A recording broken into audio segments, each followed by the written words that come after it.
Thank you so much, my champions, and thank you for joining me on Live with Chatufa. This is a sister platform to Chatufa Television Production, where we give you information, especially in brief. We usually give you just brief what is happening in the nation, around our nation, and all over the world. So what I urge you is let's continue to support this platform also, so it can also rise to the levels of the main channel, Chatufa TV Productions, by your subscriptions, liking, sharing, and this channel is also going to be used for something that is great in the near future within the very same context of our struggle for freedom. So don't let it die down. Don't skip adverts, especially when adverts come and you are not in a hurry. Don't skip adverts. They also help quite a lot on both platforms, that is.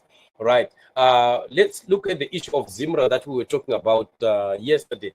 Zimra continues to torment travelers from South Africa as corruption looms. And we are seeing that this is just a big act of corruption, like what we were saying yesterday. Anything that you see the government of Mnangagwa doing in some kind of a serious manner, when you watch it closely, you will find that it is always for the benefit of that government.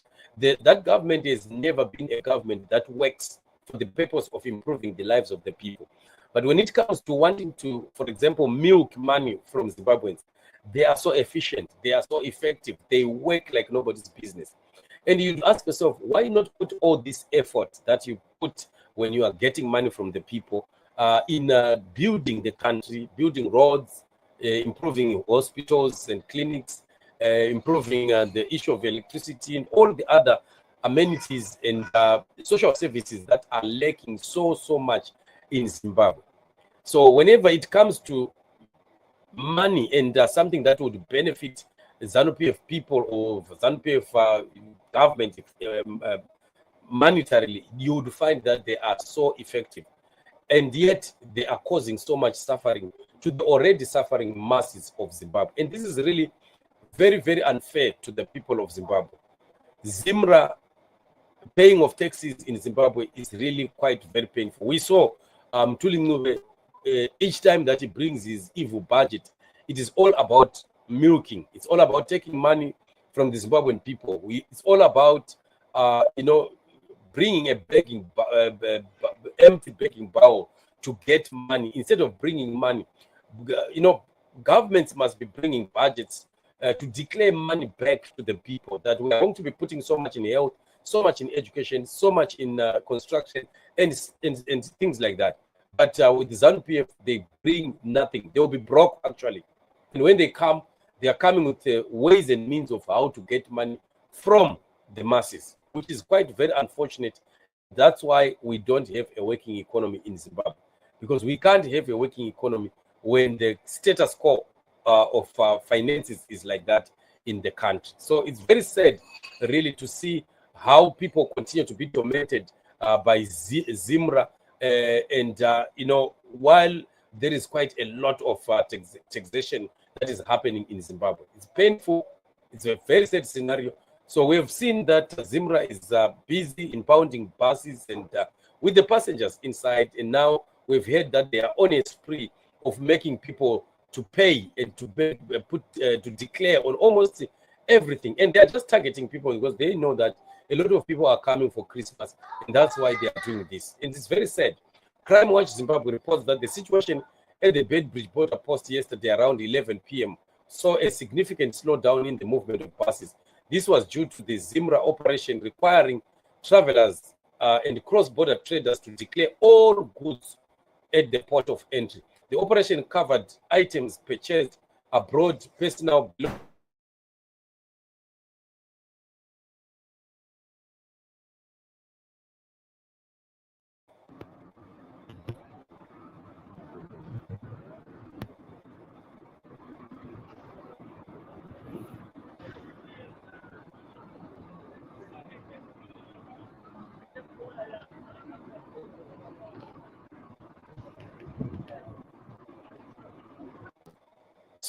I think this also message is going to help all those that are traveling, especially those that are traveling from South Africa.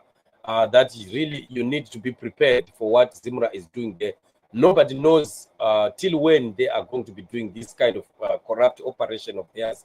It might extend even to New Year or even further than that.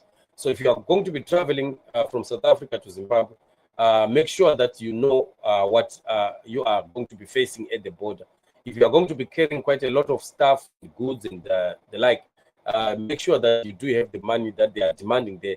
And you'd find that the money is absurd. The money that they want to demand from the travelers is quite unreasonable. And that border post actually is known as one of the most expensive border posts, in the whole Africa. I don't know, probably it may be in the whole world. But this is all because we have an oppressive government. We have a government that is not by the people, for the people. We have a government that is serving itself, a government that is for self-enrichment, a government that is of thieves, of mafia, that is just trying to enrich itself. We have a government of dealers in Zimbabwe, dealers who are owning guns and they can be able to shoot people. They've captured all systems of government from the judiciary, the security sector, the economy, the banking sector, and everything has been captured. And that is why our situation is so pathetic. Zimbabwe will never get anywhere. As long as Emerson Mnangagwa and ZANU-PF remain there, we definitely have to continue fighting as Zimbabwe. Look at what Mozambicans are doing. They are united to fight against the one enemy. And our enemy in Zimbabwe is not your brother, your sister, or any other Zimbabwean. It's about ZANU-PF existence. ZANU-PF is the greatest curse to our nation, and that is the war we are fighting. And this is a war we need to fight until we find a victory. And victory must be our portion, and victory is really coming. We are in the season of change where we are going to be seeing God doing great things in this season. Let's continue to believe God, to pray for the nation of Zimbabwe, and to continue standing in the gap for the nation of Zimbabwe. Very, very pathetic what is happening. The travelers from South Africa, make sure that you are prepared for the evil that is being done once you cross on the other side of the border. Thank you so much, family, for joining me on the show. We will continue to be meeting in upcoming shows. Remain blessed and shalom.